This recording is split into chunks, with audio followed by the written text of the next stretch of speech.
Okay, warm welcome everyone, both in all our centers and here in the room in Stockholm. It's a pleasure to welcome you again to the second meeting that we have within the mentorship program. And I will just make a short reminder why we're in the room, what we are participating in. And what we will do today is look at the aim, scope and duration, and there's been a slight update on participations. The survey result, obviously, the summary from the conducted follow-up dialogues, and then some suggested next step in your processes. And the next meeting, that's going to be in June. That's in the summer. That sounds brilliant, especially if you're in Sweden, because it's a bit chilly here now. Okay, the mentorship program relates to the people agenda, and we are referring this time to the phase called development. And as you know, this is the second time that we conduct a mentorship program in the organization. And we started in September. Hopefully you remember that because you were part of that meeting, everyone. The aim of the program, a reminder again, to give the best possible support for new younger employees, to develop personal skills and support how to focus and develop the mentor's listening skills together. The scope we did start in September last year, and we will end September this year, so we'll go on for a year. We will have 2 to 3 joint Skype meetings. We're going to have one meeting in June and then another meeting in September. That's a joint meeting that we're going to have. But in addition to that, obviously, the most important meetings are the ones that you have when you meet up one-on-one with your mentor or mentee. So we had one meeting. We're conducting the second one today. Just to remind you, the Skype meetings, minimum 1, maximum 2 hours every 4 weeks. We'll come back to that a bit later. I want to do the follow-up. Participants, again, just a reminder, we have Linda Bell is leaving the Stockholm Center, the SEI Stockholm. So she will be replaced by Matthew Fieldings, who was a mentor in the previous program. This hopefully has reached the information to Juanita as well. She's been on holiday, but hopefully she will. But Linda and Matthew are agreeing that this will be good for Juanita. I hope this will go for you as well, Juanita. So we do have 17 teams or couples, or however you might put it. So let's go into the follow-up then. What I've done is after Christmas, I conducted individual dialogues with in total 16 mentees and 13 mentors.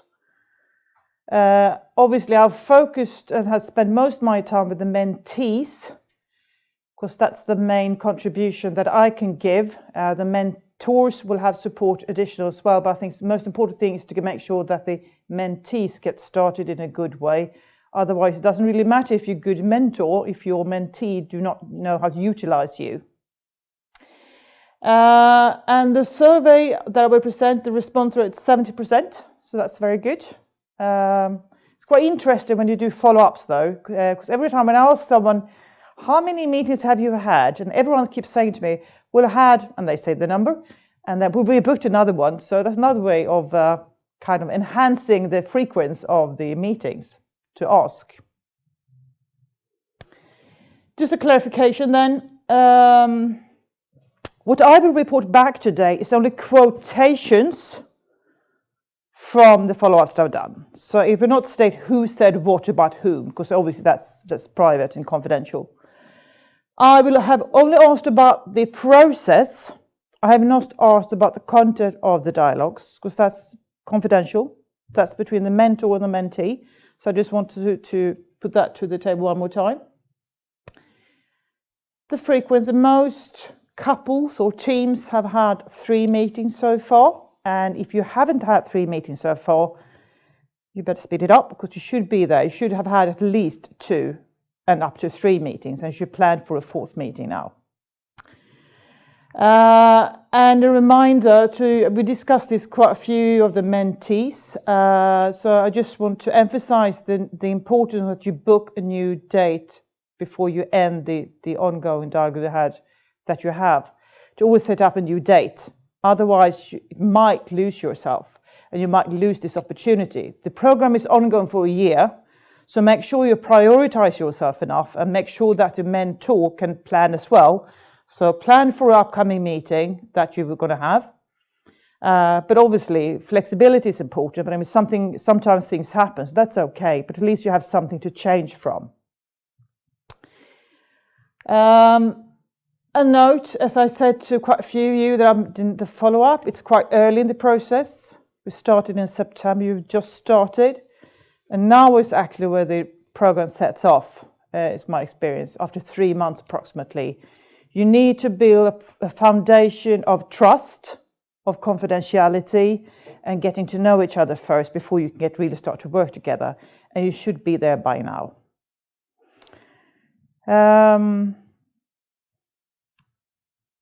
The survey result then. I had 6 questions.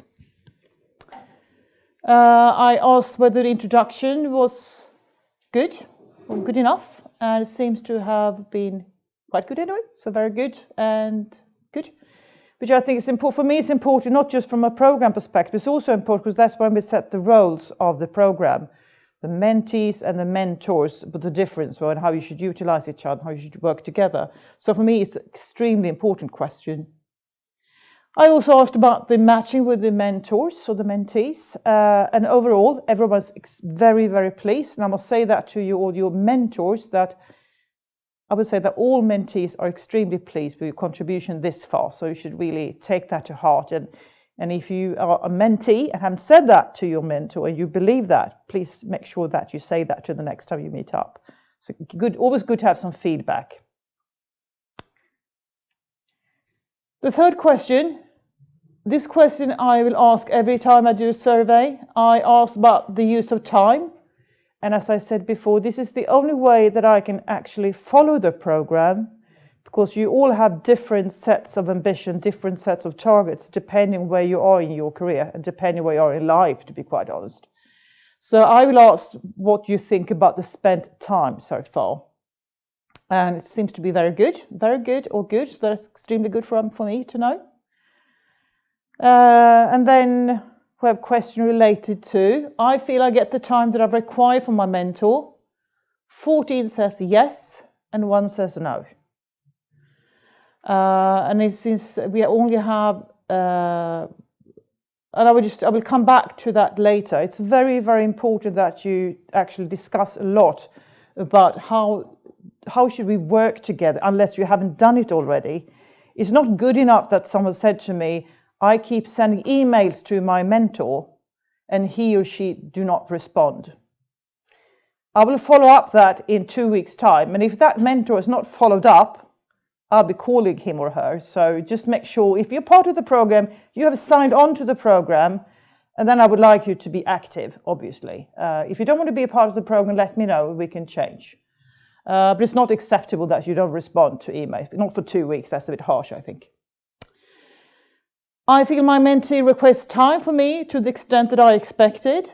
And 12, all the respondents have said yes. All the mentors have said that, so that's very good. And then, yeah.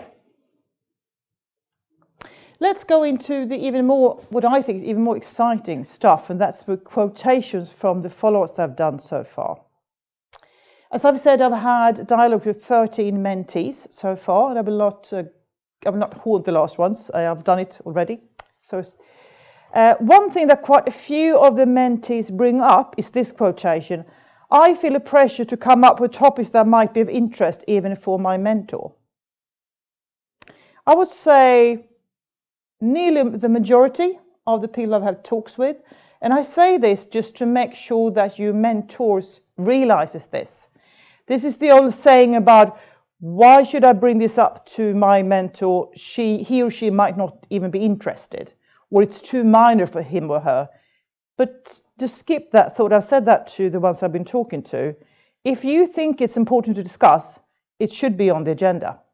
So don't try to overdo your discussion with your mentor. It doesn't have to be strategic overview every time you have a discussion. Make sure that you focus on things that you would like to address. But I think it's equally important that your mentors know about this stress that this have caused to some mentees. So you just bring it up so you know. My mentor pushes me to think outside the box. And again, that's absolutely brilliant. That's exactly how you should do it as a mentor. Try to convey and try to challenge your mentee to think differently. And make sure that you do that in a constructive way, of course, as you do. The SWOT exercise helped me a lot. Quite a few have said that you have conducted the SWOT. Some has that left to do. I'll come back, I will show it again this time, because if you haven't done it, I strongly recommend that you do it, that you do the SWOT. Some said to me that we actually did the SWOT, both of us, both the mentor and the mentee, and they had even better dialogue. So that could also be something for your mentors to reflect upon, to look into the SWOT, because I mean, this is going to be a challenge for you as well. And it's good to think out loud what you actually think about. So I think that's a very good suggestion coming from some of the mentees. Quite a few have discussed with me, what are others discussing? Is my question, it comes again, is my question, my topic, are they relevant to my mentor?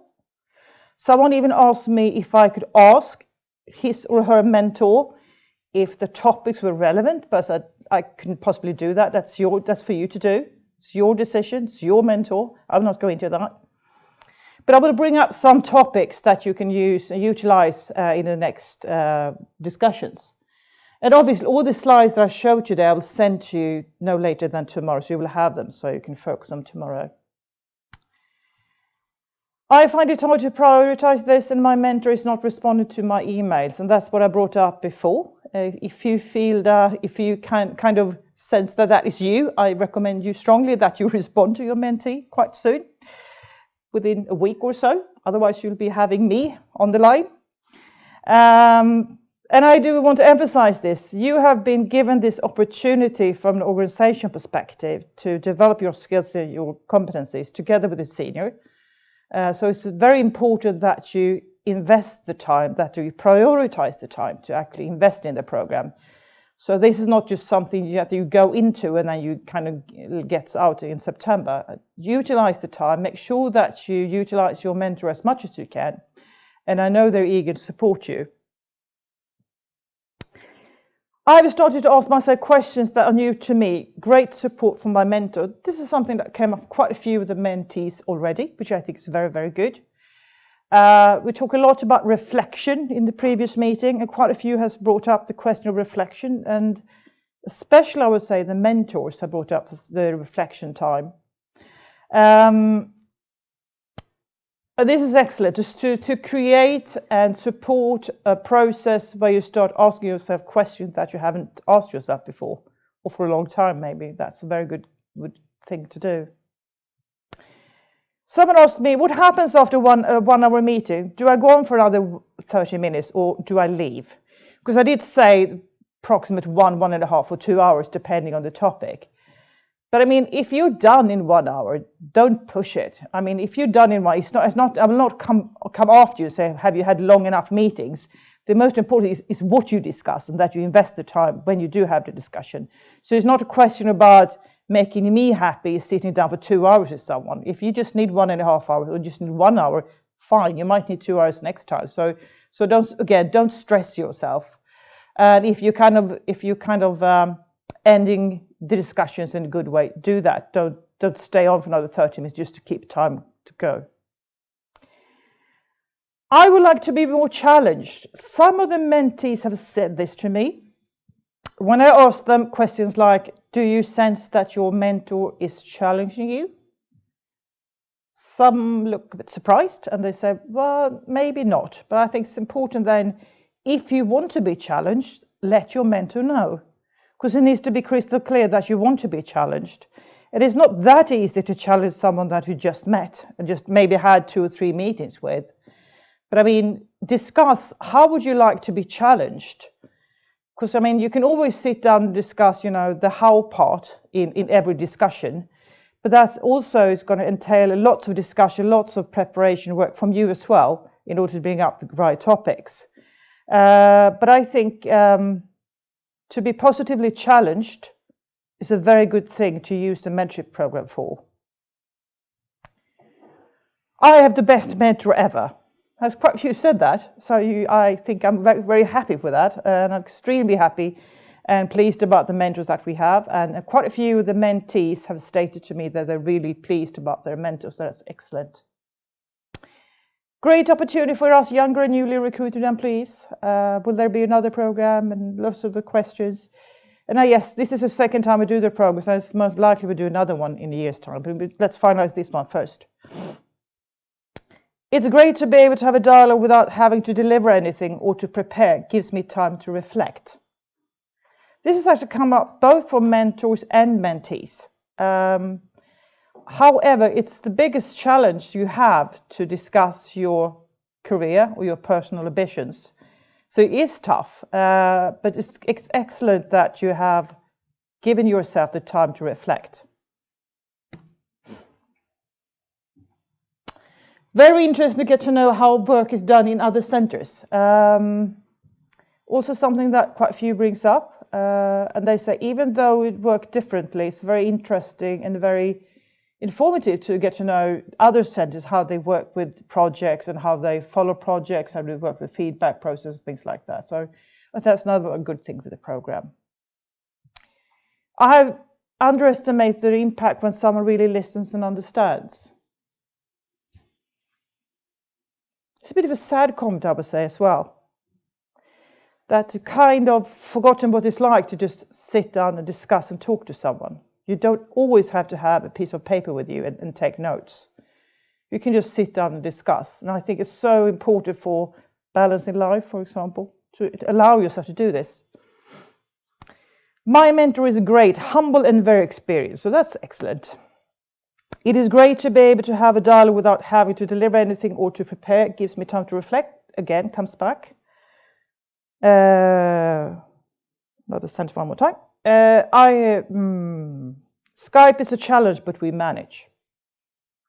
That comes for both mentors and mentees. And the time zones are challenging from time to time, depending where you have your mentor or your mentee, obviously. And Skype is a challenge. I've tried to have the follow-up dialogues on Skype. And I think it took me a longer time to start up the meeting and actually conduct the follow-up. So that's a challenge. By using Teams now is much better.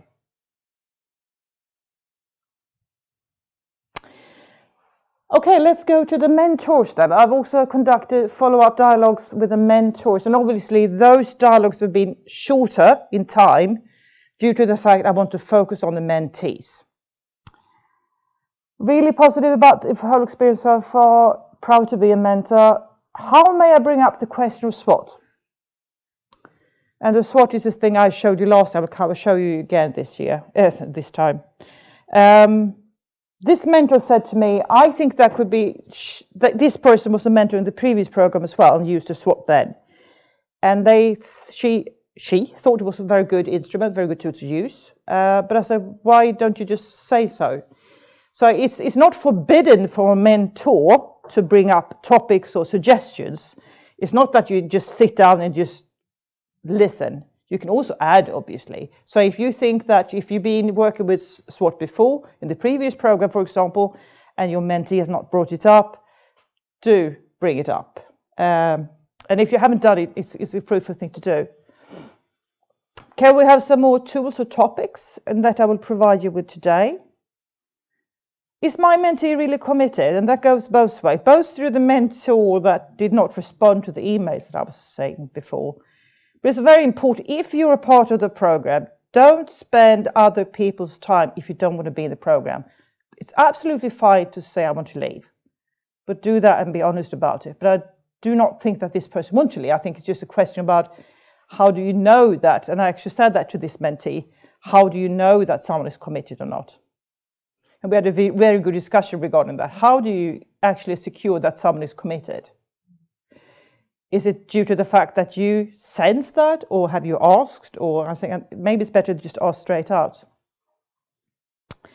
I recommended my mentee to have a diary in order to remind herself of topics that she would bring up or reflect about. I think that's a very good thing as well, to have some kind of a personal diary that you just write of topics in. comes along, so you don't have to sit down and start planning for the meeting just before. Quite a few says that gives you time to reflect as a mentor, gives you the possibility to sit down, just listen. I really like this, made me reflect a lot myself. It's very positive, proud to be. Should I be systematic or not? And I think that's SEI for you.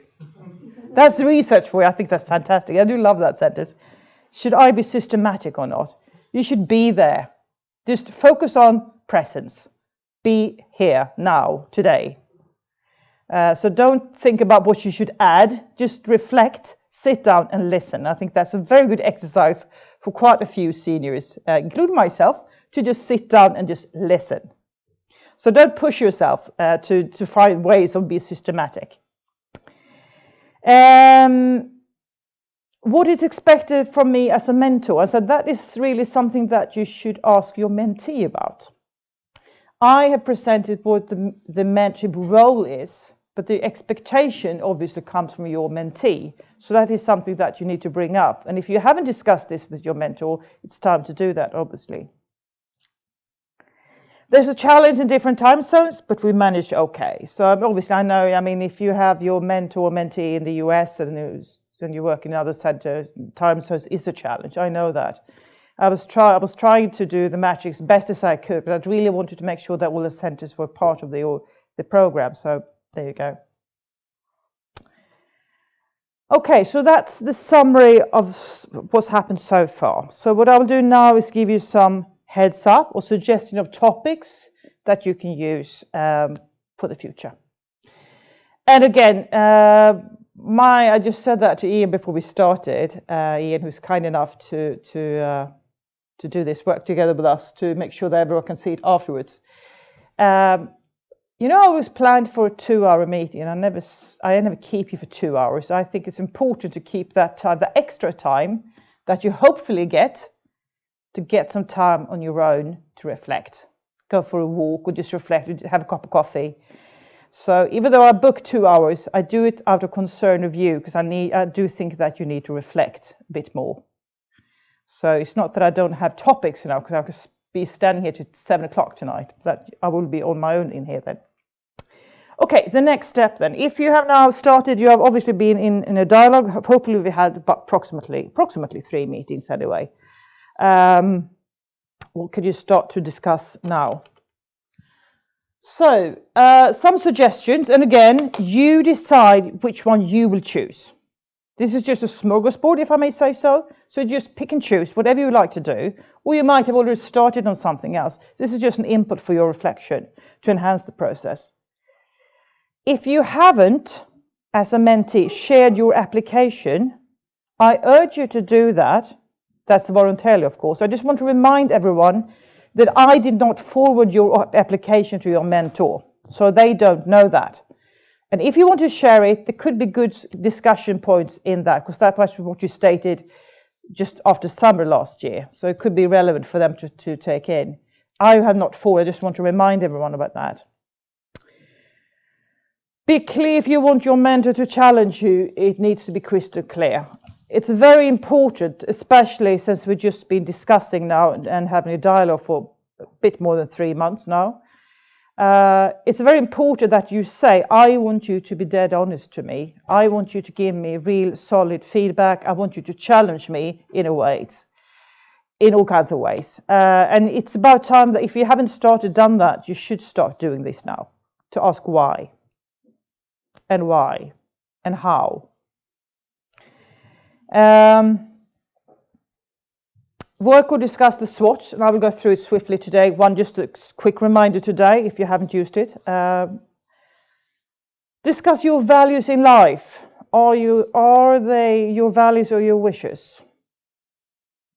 That's a very interesting discussion that I had with my mentor a couple of years back. We were talking about values, and we were talking about how I thought I wanted to be better on prioritizing things. And I said, what's important in your life now then? And I just stated all the things that I thought was important. And he just looked at me and said, yeah, I know, Maria, what's the most important thing for you now then? As I just said that these things are the most important things for me. He said, that was not my question. And I was really, I was quite upset with him because I thought he was being a bit rude. I mean, my manager wanted me to do all these things. And who am I to say I cannot do those all at the same time? But then he challenged me and we had a very good discussion. So talk about values is a very interesting discussion, I think. And I say there's a big difference between values and wishes. And what I usually say, if you say that you have values that are important to you, bring up 3 examples that you actually live your values. If you can't, there's still a wish. And there's a major difference when you start to discussing your career, your next step, your challenge, whatever, if you divide those 2. Let's say, for example, that we will not do that today. We might do it next time. We have an exercise where you actually prioritize things and you decide what wordings mean something to you if you were to select quite a few of them. We did that exercise in a team once, and you had 40 words, I think, to choose between, and you just chose the ones that talk to you, that were important to you, and then you had to put them in a value wheel, as we call it, and you discussed it from a perspective of, are they that important? Are you living that value? And that could be really interesting dialogues, actually. Let's say that I think that being healthy, for example, that's not a value. To be professional, healthy, that could be something that is very important to me. But if I'm smoking, that's more a wish than a value. I wouldn't say that smoking is a value, obviously, but I mean, to be professional is a value. I want to be professional. That is important to me.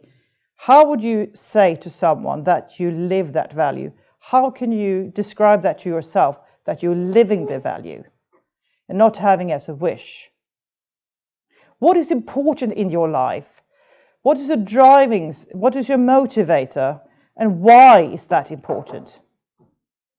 Let's say that you write family as one of the values that I want to invest time in my family. Do you really do that? If we were to ask your kids that, if you ask your spouse that, your husband or your friend? Friendship is important to me. How do you know, are you a good friend then? All these kinds of issues should be addressed during one meeting, I think. Very interesting discussion.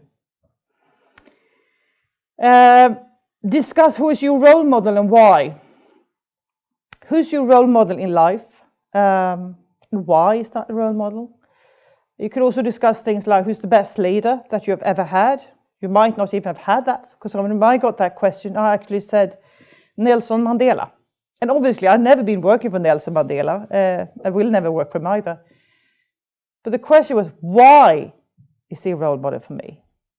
And that is a very interesting discussion. What is important in leadership, self-leadership, when you look at it? What gives you energy? What is your drive, your motivator? What brings you up? What makes you go to work every day? What is the driving force? Is it career? Is it to learn things? Is it to have fun? Or is it all together? Is it everything? What is the most important thing? What is the toughest feedback you've ever had? You know, that feedback that really, really felt like a bucket of water over your head. You were really surprised to get it. It might not have been fair, it might not be valid, it might be a just one, but reflect upon that, the toughest feedback you've ever had. And why was it so tough when you look at it now in the hindsight? Where do you want to be in life in 5 or 10 years from now? This is the dreaded HR question when you do interviews, you know. With the HR professional looking in the eyes, where do you want to be? Where do you want to go? But still, I think it's a relevant question. If you want to be successful, if you want to do something, what's your plan with your life? And how do you plan to get there?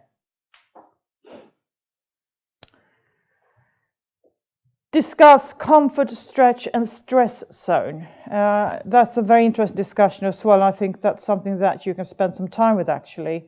Comfort zone, I would describe as when you're sitting in the sofa at home. You feel totally at ease, you're safe, you're with friends, you're with family. But then when you come to the stretch and the stress zone, that's when things really happen. The stress zone is on the other side. That's when you really push yourself. You're really out in the dark somewhere. And the stretch zone is where you actually learn something. So the ambition for everyone should be to keep yourself on the stretch zone and not in the stress zone all the time, but on the other hand, not in the comfort zone or either.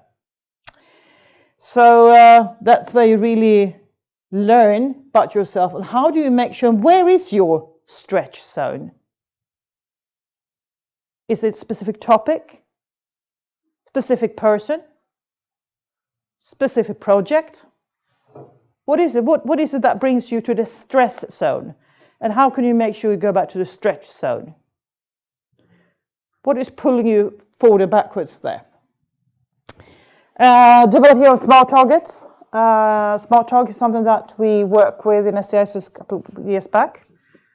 And that is also something that you can do.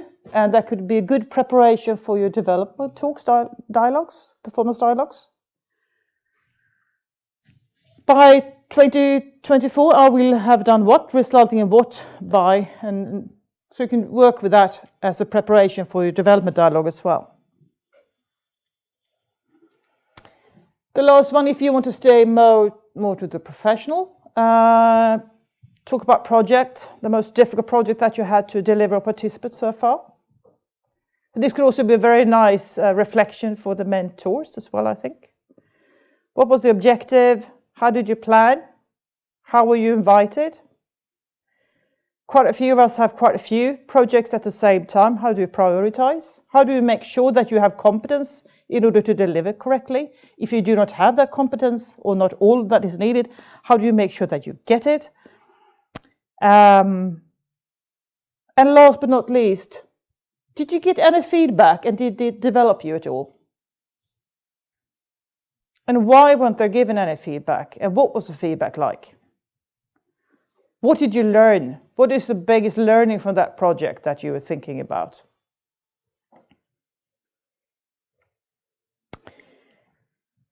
So those are a few of the topics that you can bring to the discussions.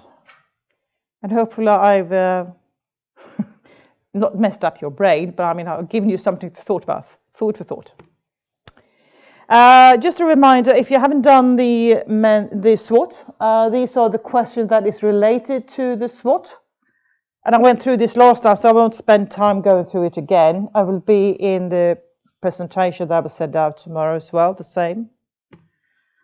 And this is a SWOT, obviously. The thing, what could be interesting, some of you have said we did that in the first meeting. It could be interesting to go back to that discussion now when you know each other a bit better. And then ask to be challenged. What are your weaknesses really? And how will you work with them to minimize them? This is how we work when you talk about development plans in SEI. So this you can also use as a smorgasbord when you discuss how could I increase my competence, my skills.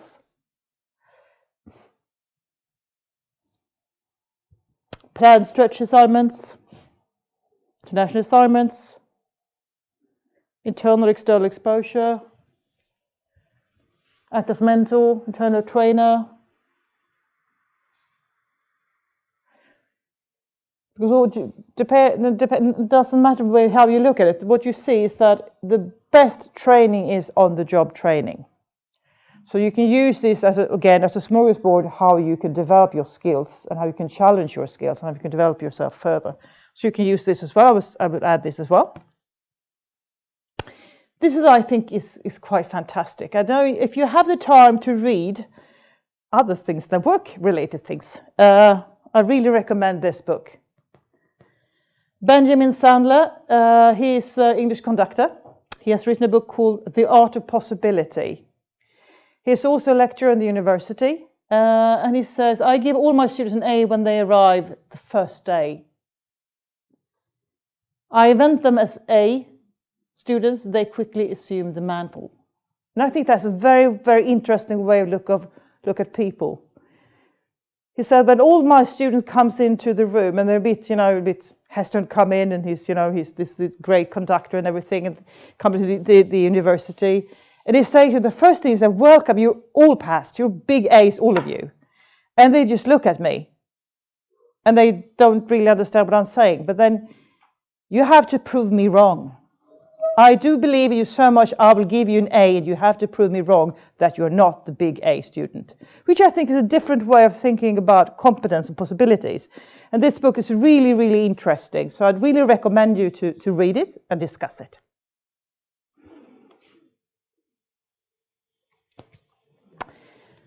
Next follow-up. Again, the survey will come back. The same snappy little one that I will send out. It's not going to be a major one again.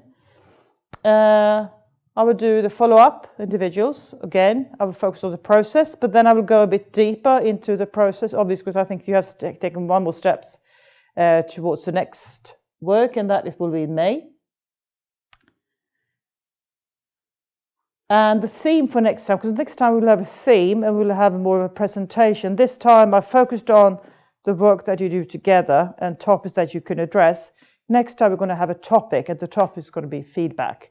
So hopefully it's going to be fruitful both for mentors and mentees to participate.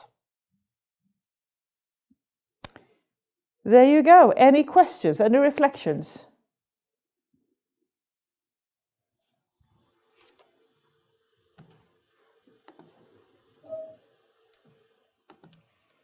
Crystal clear. That's the best thing about this program.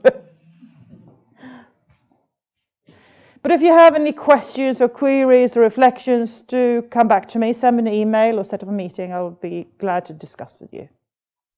So, I've given you an extra hour to reflect. Make sure that you use it wisely. So spend the time wisely. Thank you, everyone, and take care. Bye-bye.